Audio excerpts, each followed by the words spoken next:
What's going on? It's Leviathan here, and today I'm going to be showing you how you can increase your total battle power and what you can be doing to maximize your stamina usage.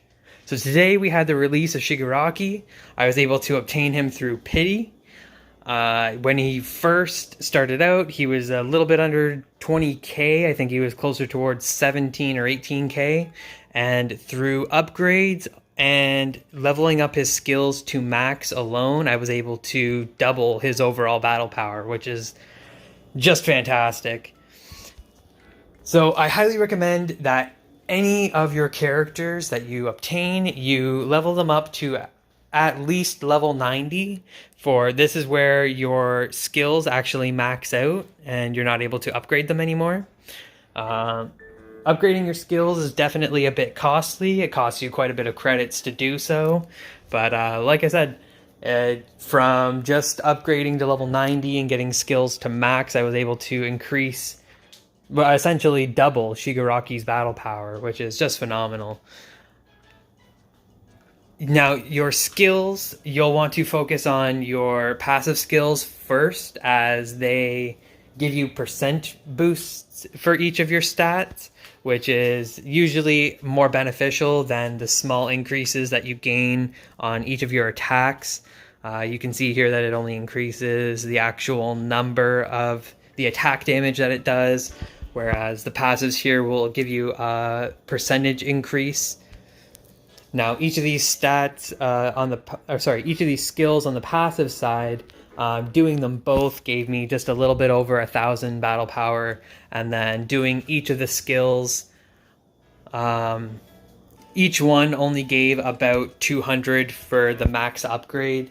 So if you are really slacking on the currency, you don't have the credits for it, it's not a big deal if you kind of take these skills more slowly with buying and upgrading. But I highly recommend that you get each of your characters to level 90 and try to max out their skills as soon as possible. Next up, we have your support cards. These are going to give each of your characters a very large beneficial increase to their battle power, and will also change their gameplay and how they interact depending on what cards you have on them. So for your actives, it's pretty straightforward. You just want whatever you're able to obtain. There's only so many active skills right now, and the majority of them are actually 6 stars, and they're really hard to get. But any of the 6 stars that you get, you want to throw on your main characters. Any of these 5-star or 4-star ones, you'll probably want to throw on your other characters once you're able to max out all of your mains. So anyways, the battle power increase for your support cards is actually pretty substantial. Just the 2 active cards alone almost gave me about 1,000 battle power on top of Shigaraki, and now he's got some more damage that he can throw out. Next up, you have your passives. Now, each of these passives is going to give you different benefits and different effects, such as Mirio here. Whenever you use your special skill, like Deku's One for All, or All Might's Transferred Might, Ochaco's Float. Any of those are considered special skills, and whenever you're using them, whenever they're in cooldown, it increases your special skill recovery by 24%. When it says in combat, when the character enters trials mode, what this essentially means, I know a lot of people get confused by some of the text on these support cards. Essentially what it means is that whenever your Mirio is procced, whenever it's using its effect, then your character enters the mode that it's suggesting. So for Mirio, as the example, whenever the special skill is in cooldown, it increases your special skill recovery. That's the proc of it. So whenever your special skill is in recovery, you go into trials mode, you get that 6% attack increase. So I had some support cards ready for Shigaraki. And so next up we got Combat Fist and Nagemasa for the support set effect. So particular 5 stars and some of the 6-star passives that are exclusive for the characters will give you set effects. You can see here at the bottom, it will tell you which cards you need to use in conjunction to get the specific set effect. For the 5-star cards, it's usually a 90 attack point increase. For the 6-star cards, it'll be a 200 attack increase. Mostly aiming for is to have the cards that actually benefit your character the most. So in the recommended here is usually where you can see not necessarily the best, but a good recommendation for what to use on each of your characters. So for Shigaraki, they recommend Combat Fist and Nagemasa. Once you get into the 6-star passives, it's going to obviously recommend his 2 exclusive cards, which it does for every character, of course. And then it's going to suggest 2 other ones that are supposed to benefit you the most based on the way that the character works. In this case, it's suggesting Nomu, which is, again, an attack increase plus more hyper armor, which is just so strong. Nomu, Unconscious Monster, in my opinion, is one of, if not the best card to have on pretty much all of your characters. There's only very few characters that won't benefit from this, as they're not using normal attacks all that much. And then the other one, such as Cold Shot, it's suggesting that we want to increase our crit and crit damage, which is what we'll also get through the Combat Fist card here. Next up, we have your chips.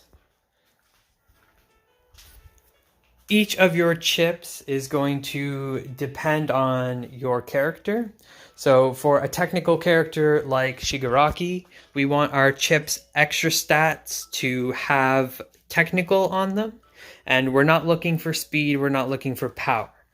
So essentially, for a perfect chip, you will want to have the stat of the character's chip that you're working on. And then you'll probably want something along the lines of crit damage, penetration, damage increase, and those are just some of the stats that are going to be most beneficial for pretty much any character that you play. So as you see here, I have pretty much all decent stats. At least they're all beneficial. Don't have any speed or power on my technical character. Whereas this one, it is technical, power, and speed. There's 2 useless stats on it. Even though it's a 6-star and I'm going to be using it, it's probably not something that I want to upgrade. I'll probably just wait until I get a better chip and then work on that instead. So as you can see, equipping all 3 chips gave me a little under 3,000 battle power on top of my new Shigaraki. And you also gain different set effects depending on the rank of chips that you have equipped.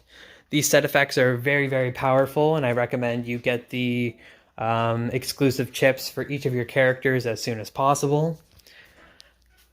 In Shigaraki's case, whenever Shigaraki takes an attack, he inflicts 1 stack of decay on the enemy. And then when Shigaraki enables the special skill, Growing Evil, his attack increases by 15%. So, this is why I used the support card Mirio on him, simply for the special skill cooldown reduction, so that I can hopefully have more uptime on my Shigaraki's special skill. Last, we have the talents here. What talents you go for is going to be different for each character and depending on your playstyle as well. Some of the talents will actually change how your character performs and what they're doing during battle. Such as All Might's a great example. His talents allow him to automatically use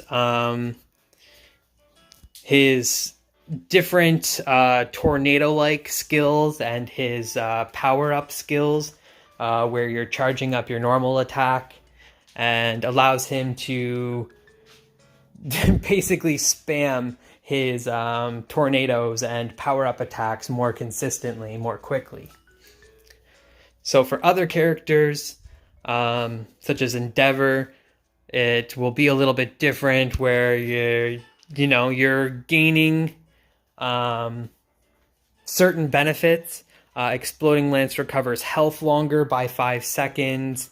You have a chance of gaining invincibility for 1.5 seconds. There's a lot of these more niche abilities that they do benefit you, but they don't actually completely change how your character is interacting and playing. So you want to figure out what will benefit you the most, what benefits your character the most, and what fits your playstyle as well. For Shigaraki, as a great example, he has paths that actually work more towards inflicting decay and increasing his damage against decayed enemies. And then his final tree, his bottom tree, actually more works on his Nomu summoning and giving more benefits to having your Nomu active more of the time. So for me personally, just because I feel like Shigaraki works more off of his decay and maybe the Nomu kind of like secondary, I'm working on the decay related talents first. This will be his left and his top tree. For each of your characters, like I said, it's really going to depend on your playstyle, what you're doing with the character, what you're wanting out of the character, and what will benefit them the most. Lastly, I just wanted to quickly go over affinities, actually, because they do increase your battle power, but they only increase your battle power if you're actually using a particular character's assist skill. So what Affinity does is it increases these bonus stats that you see here, depending on the assist skills that you use.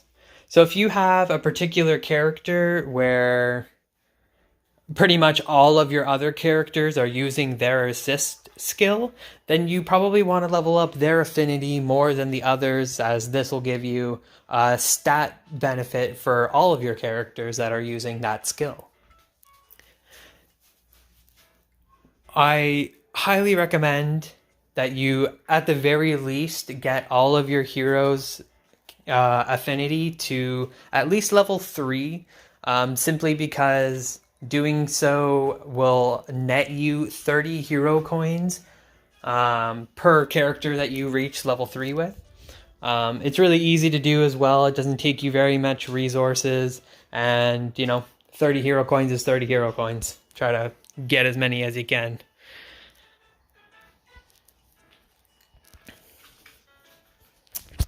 Next up, I'm going to quickly go over the gear. Your gear is going to be hugely beneficial to your battle power. It's probably going to be the majority of your battle power, to be honest, and you won't even realize it. You gain gear through doing agency assessments. I highly recommend farming agency assessments as much as possible daily, simply because you want to increase all of your gear. You want to be increasing your stats on your gear. You want to be fusing for better gear. And, anything that you don't need, you can always sell in the market to get this currency here, which you will use towards buying the resources that you need to further increase all of your gear. And to be honest, if you are really, really hurting for credits and you have no other way of getting them aside from farming as much as you can. Agency assessments and selling gear will get you credits as well.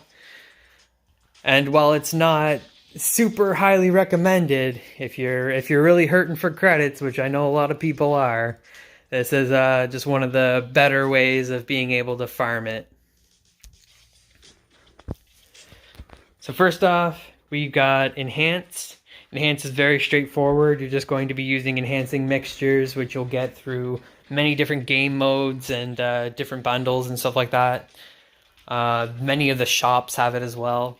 But essentially, you'll be using these enhancing mixtures to increase the stats of each of your gear. It'll show you which stats it's increasing as well. Enhancing kind of has a bit of a pattern to it that you want to follow. So you gain a bonus depending on how many pieces of gear you have that are at the same level. So from 1 to level 40 or 50, I believe, you only need 6 pieces of your gear to be the matching level. So like level 10, level 20, level 30, level 40, level 50 kind of thing. Once you're reaching around level 40 or 50, you're going to need all 7 pieces of gear to be that matching level to gain the bonus. So I highly recommend just focusing on 6 pieces of gear to start off with, and then maybe saving that last 7th one until you need all 7 for the bonus, because obtaining these bonuses is going to be very beneficial to increasing your overall battle power. The same thing works with Modify. You want to keep your modified gear levels all pretty much the same, as you're going to be getting another bonus for doing so at levels 4, 7, 10, 13, so on and so forth.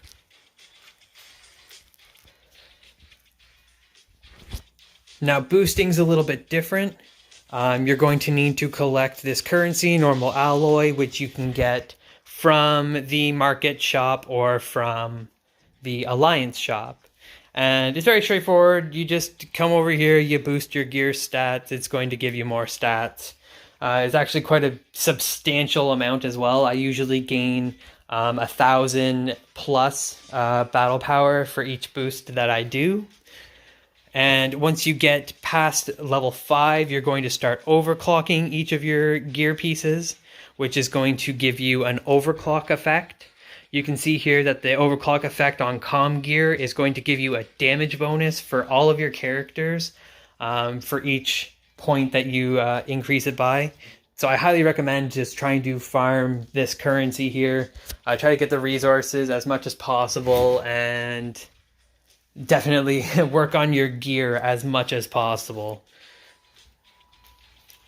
Next up, we got Modify. It's going to be the same thing. You're going to need to get these modification drawings, which you will get from agency assessments, the market shop and alliance shop. You can also use hero coins for any of these resources, but I highly do not recommend it. Hero coins are just so hard to come by. We get so little of them, and they're needed for new characters and, new passives, and there's just no point in wasting your hero coins on anything else, to be honest. So again, with Modify, you want to keep all of your gear at around the same level, simply for the bonus. The bonus is going to give you bonus stats, going to increase your battle power even more. So I highly recommend just trying to keep them all focused around the same level, grinding out as much of these resources as you possibly can. Lastly, we got fusing. So for lower level characters, level 40, level 50, you just want to try to get all of your gear to be level 40, level 50, before you start worrying about fusing. And then once you have all of your legendary gear and you have the particular stats that you're wanting, you'll try to use any extra legendary gear that you get to try to fuse for better gear. So for level 40, level 50, you're going to be aiming for these sets here. Once you fuse, you'll see in the little bottom right corner, you'll see a 1 with a little marker on it. or a 2 with a little marker on it. And this is going to give you increased bonus stats depending on how many pieces you have.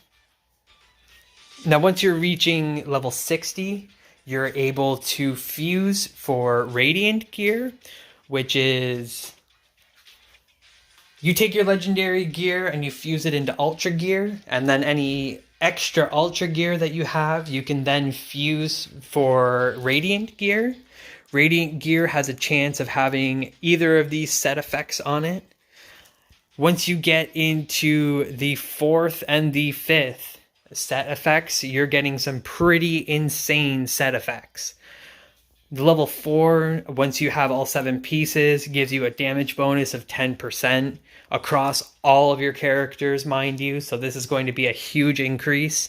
And the Go Beyond level 5 set gives you 600 attack, a damage bonus of 10%, and then a quirk damage bonus increase of 10% as well. It's going to hugely benefit all of your characters, increase their damage through the roof.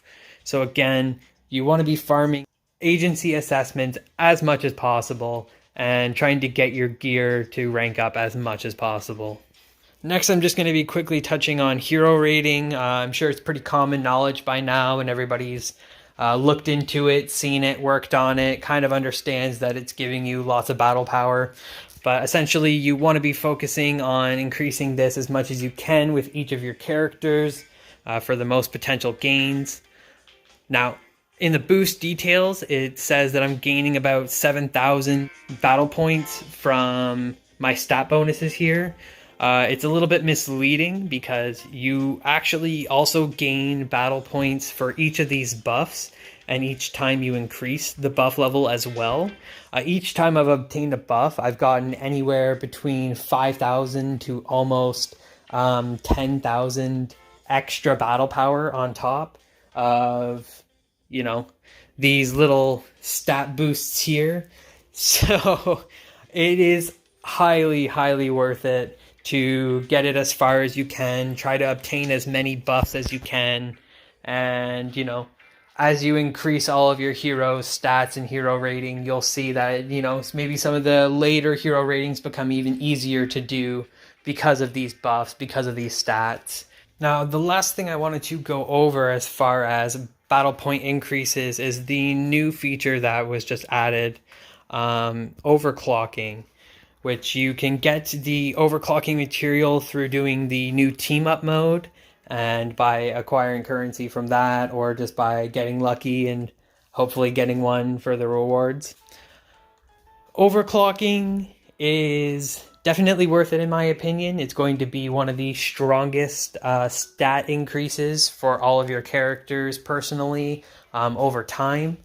As you can see here, one overclock gives all of your chips stats a 10% increase.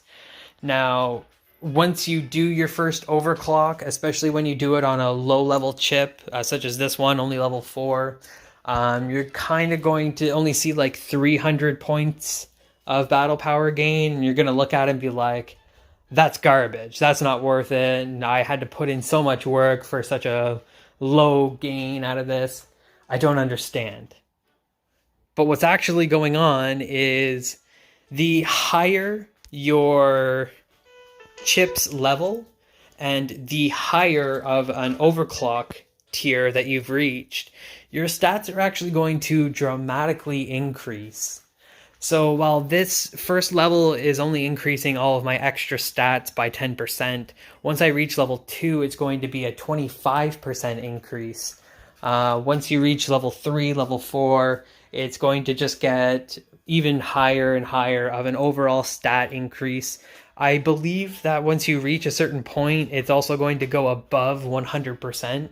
And once you're essentially doubling all of your stats, you'll probably see a lot more of an overall battle point gain. So I highly recommend, you know, if you need to, lower your settings so that you can get a smooth connection, but try to farm team up as much as possible, because this is going to be a very large battle point increase in the long run.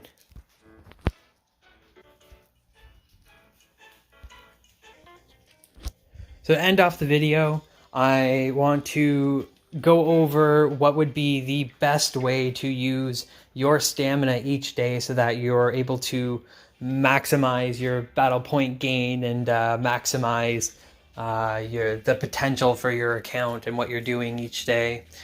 To start off with, I highly recommend that you pick one or two of these starting characters that you can farm hero shards for. I would pick one if you're a free-to-play player. If you do spend a little bit, I would pick maybe two, especially ones that you're actually maining. Denki and Ochaco are very, very good examples of that. Characters that you would want to work on over time. But essentially, you want to pick one character to try to get to rank SSS plus as soon as possible. So you want to be farming shards for that character as much as possible daily. The reason for this is that once you reach rank SSS plus with one of your characters, you unlock the shard shop. And the shard shop essentially is just like the event shop, where you obtain a currency. This currency is going to be obtained a little bit differently though, which you can use to buy shards for any of the characters that you already have unlocked. So you obtain this currency by obtaining more shards for whatever hero you have ranked to rank SSS plus. So if you have an Ochaco at rank SSS plus, and then you obtain more shards for her through either farming them or just from draws, those shards are then converted into a currency that you use for the shard shop so that you can obtain different hero shards. This will be one of your best and quickest methods of being able to rank up your S rank characters aside from having to draw for them. And the more characters that you have that get to rank SSS plus is just the more shards that are going to be turned into currency and contributed towards ranking up your your rank S characters that, you know, actually matter more and are more worth it than whatever characters that you're not really using. Next, I would highly recommend farming for food and for credits. Food only if you really need it for any of your characters to reach level 90, or if there is a new character coming out that you plan on drawing for and you need to have some food preemptively for them so that you can get them leveled up as soon as possible. Aside from that, I would definitely focus on credits for the most part and farming that as much as you possibly can after you do your hero trials, simply because everything costs credits and the credit cost just increases more and more and more as you upgrade everything, and you will run into many times where you just don't have the credits to upgrade something anymore and you have a lot of upgrades that you need to do. And yeah, unfortunately, the only solid way to get credits aside from farming supply is really just through farming the agency assessments and using the currency from selling off gear to buy those credits in the shop. And it's time consuming, it's a hassle, and you know, you just don't want to find yourself running out of credits too often. So I highly recommend farming this as much as possible after you do your hero trials. And the last thing you want to be working on with your stamina is going to be night ops. You're going to be wanting to farm for better chips for each of your characters, farm the resources needed to enhance all of your chips. I only recommend doing the traces in the Night City. Farm it as much as you possibly can with the rest of your stamina, try to get better chips. And whenever you're doing a night ops, you can actually see as you're defeating the boss a purple or an orange glow. So whenever you see a purple glow from one of the bosses, I would immediately quickly exit the game, and then close the app, and then go back in. It won't cost you any stamina, and you can redo the stage, and then, keep rinse and repeating until you get that gold glow, and then you'll either have a chance for a 5 or a 6-star chip. There's just no point in wasting your stamina to only get a purple 4-star chip. That's not even going to be worth it. So yeah, hero trials, credit farm, and night ops.